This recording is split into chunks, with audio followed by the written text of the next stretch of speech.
It is good news as well as bad news. The 2G Special Court has allowed CBI to bring in 13 fresh witnesses.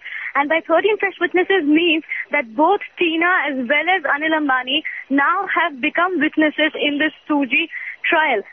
It's good news for Anil and Tina Ambani because remember, CBI has always said to the Supreme Court that they are not giving Anil Ambani a clean sheet. But the fact that he has now been made a witness in this case means that he will never be an accused, at least in the 2G spectrum scam.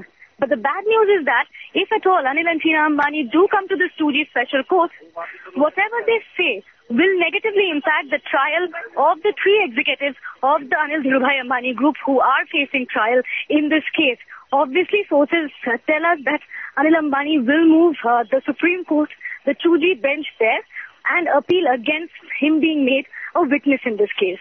We have got Mr. Subramanian Swamy as well. He's joining us on the phone line. Mr. Swamy, good having you.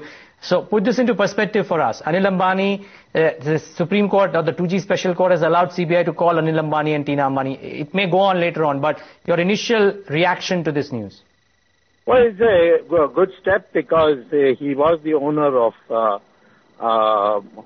the Swan Telecom at one stage, and we don't know at what stage he really divested himself of it. And he's centrally in the 2G matter. And there are two ways of making bringing in a person as an accused. First, bring him as a witness, and if in his deposition some material comes out, then he can be subsequently made into an accused. So I think it's a good development, and it doesn't exonerate him on being an accused in the future. You believe that that possibility still exists. So net-net, it's essentially bad news because in the future, as you're saying, if in the depositions, if it comes out, some material comes out, then he can be attached as a co-accused as well, you're saying? Yes, absolutely.